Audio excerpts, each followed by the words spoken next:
Hindi pwede sa sugar pa. November. Mini.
This is the day that the Lord has made, that the Lord has made.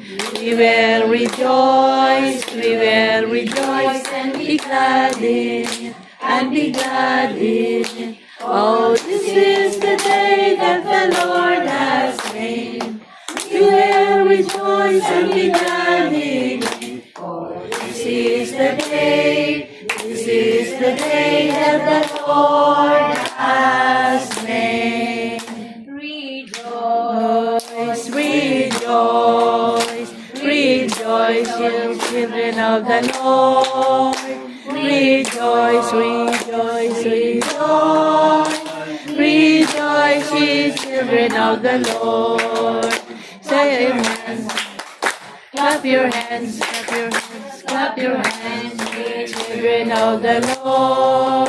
Clap your hands, clap your hands, clap your hands, ye children of the Lord.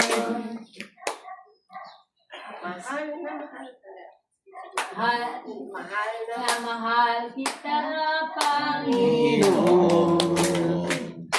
Mahal na mahal kita, Panginoon. Kailanman di magpapagpapalit. Sa piling mo langit. Mahal na mahal kita, Panginoon. Sana lang. Dali sa buti-buti mo, Panginoon. Sing. Kay buti-buti mo, Panginoon. Kung atong stand ko, Rada. Sa lahat ng oras, sa bawat araw, nararaming kapat kumang mahal, ang iyong ay magpapawalang hanggan. Sinasamba kita, dakilang Diyos at Panginoon. Tunay ang kay walang katulad, tunay ang kay di magbabago, mabuti ang Diyos, lagi na nagmamahal.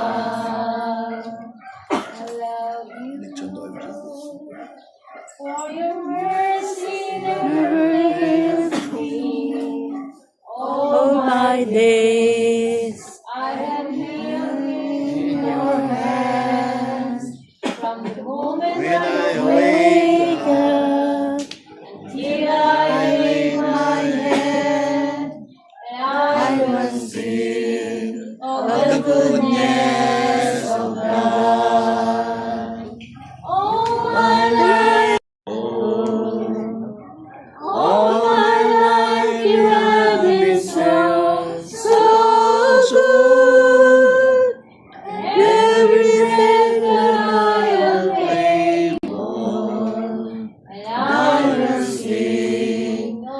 goodness of God. Kanong makadto kita sa mga wishes, anay. A word of the Lord nga gihatag ni Pastor. Ano na lang ang wishes. Unahan tanay ang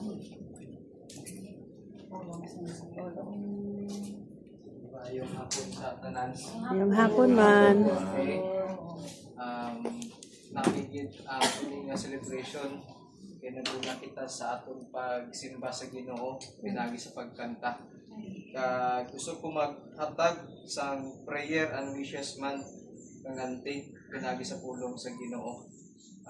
Basahon ko ang Isaiah 46 verse 1 to 4. Bel bows down, devils stoop low, their idols are borne by beasts of burden. The images that are carried about are burdensome, a burden for the weary. They stoop and now down together, unable to rescue the burden. They themselves go off into captivity. Listen to me, O house of Jacob, all you who remain of the house of Israel, you whom I have upheld since you were conceived and have carried since your birth. Dali ko magkuha sa mensahe na subong sa verse 4. Even to your old age and gray hairs, I am He.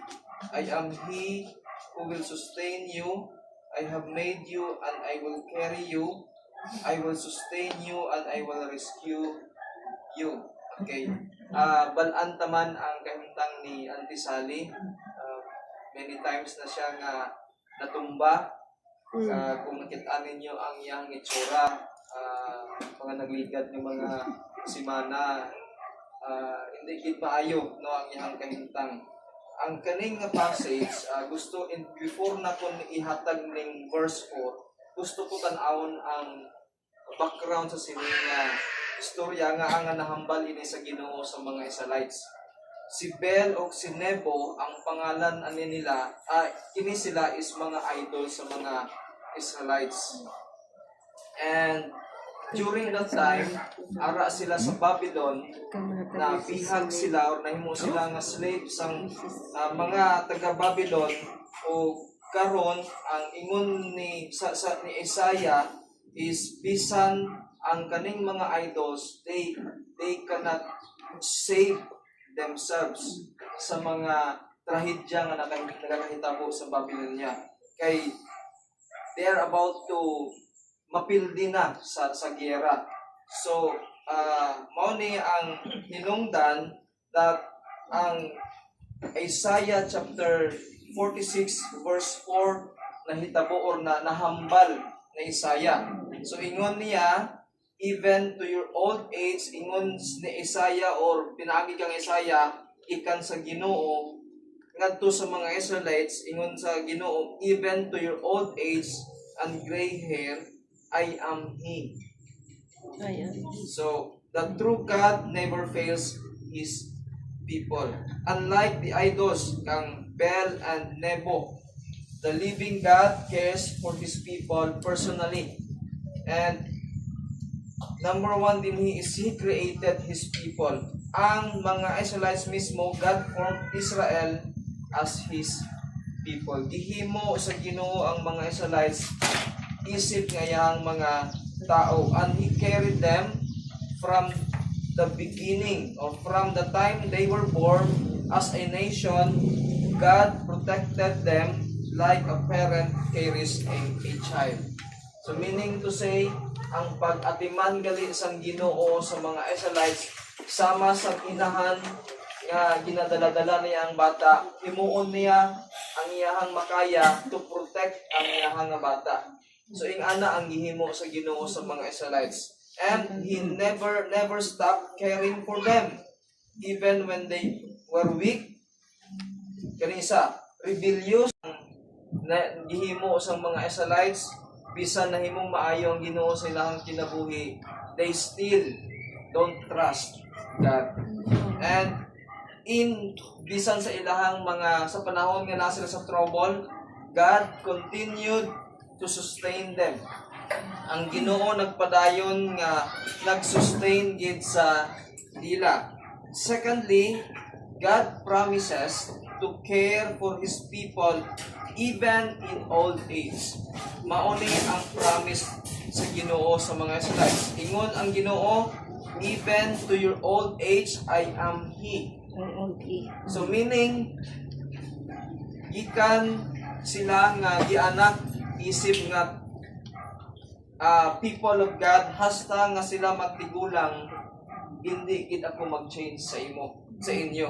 So, when they grow weak, God remains strong. When their strength fades, God will still carry them.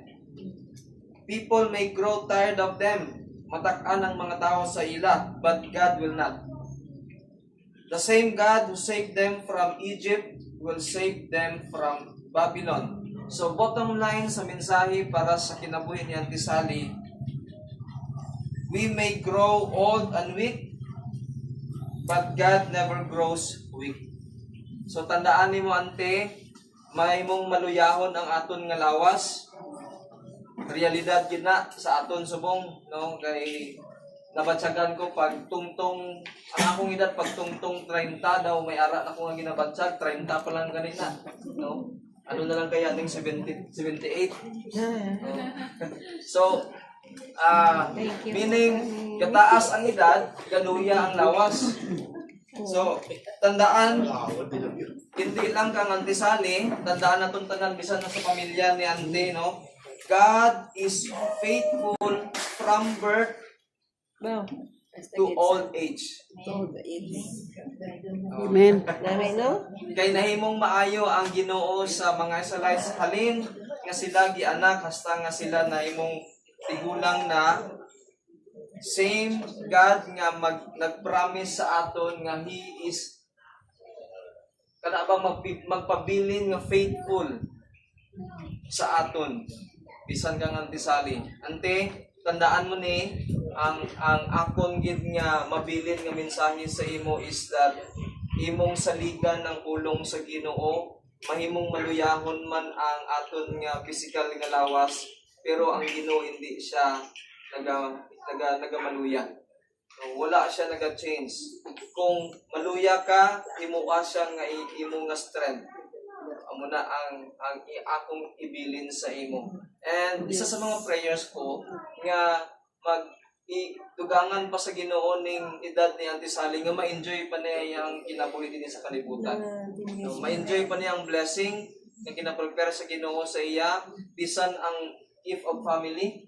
No, ara ang mga kaapuhan niya, ara yang mga kabataan, ma-enjoy niya ang relationship within the family.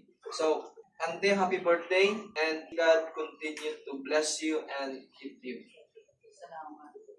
Amen.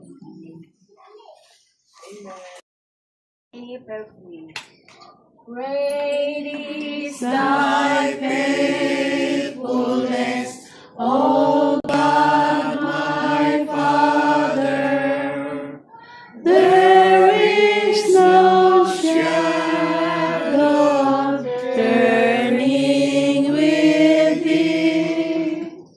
Thou changest not, Thy compassions, they fail not. As Thou hast been, Thou forever wilt be. Great is Thy faithfulness, great is Thy faithfulness. Morning by morning, new mercies I see. All I have needed, Thy hand hath provided. Great is Thy faithfulness, Lord, unto me. balik sa aton nga bigoy. Karon makatulad sa aton nga mga wishes. ang unahon ko na maghatag sa wishes ang mga men. Ang men. Ang men. Isa lang. Hallelujah. Isa-isa lang. So, Maria, happy birthday and 78. I know God loves you despite sa iyong sitwasyon. Hindi na ikaw, maski yung mga anak mo, pamilya. Remember ko binabi as a man, kay parito, hindi ko na siya malipatan. Maski may pa na sila balay sa unang kabaligya pa na si parito ni Tinapay. Grabe ng Bible study sa akin, yung perti ko pasalawayan sa una. Tugtuod na. Kay sa una siya ko sa iya, Bible study ako daya. Alam na ko daya tanduay. Manang life naman ni Parito ni kung ano pinanya ka plan nga ang tawag nga ministry. Sila ni Pastor Nerfiol. Grabe ka ng Bible study nila. Tamon. So di ko ginamalipatan na life siya kabuhi, no? Na in spite ng sitwasyon niya, galigod tinapay itong Kawasaki nga ST3. So dito malipatan, no? So ang iyang life, daw po ginasakot, daw kung sa kaman daw album na siya sila ni Mad Sally, hanggang sa nag-intra siya sa life. Ang life niya sa spiritual, so isa na siya naging gamit para sa ako, no? So ako subong hari ko nagatindog in witnessing at sa iya nagpapasalamat ko. Kaya kung wala sa iya panikamo, wala man ako nagkristuanon. Laging gamit man sa Ginoo. So takupin na siya. Nagmay pa ng mga bata.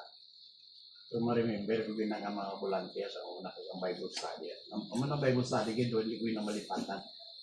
Kaya ka Bible study sa dagi ng mga pamilya at duway. Wala mo katoliko sa una. Sundalo ako.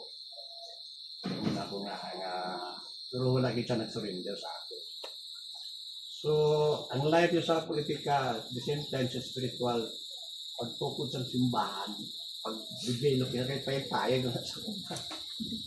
Remember ko pinang church, kung ano niya pagbulit sa akin, so ano nga pag-support ko sa iya, kag sa iya mga pandaws, kag sa iya kabuhi, kaya hindi man ka nangyari ka sa Ginoo, maayo. Kaya pandaws ko sa spiritual at the same time sa family. Kasi pre komplikado, para sila mga bata, yada, God bless. So isa na siya, no? Kung nga sa subong, mas kaya anong okasyon, mas ito siya political, gulya sa una, grabe man ang suporta ko sa iya. Hindi na walipatan, sa subong at kung nagtabor siya. Pero anyway, sa tutod, bless ito mga bata, na may kinikana ka mo kag may tatay nga hasta subong din ang legacy ni tatay nyo na dala niyo yun, no? So kapasalamat ko sa Ginoo sa inyo kami ni Rosal na hindi na kamo gingamit sa amon, gingamit kamo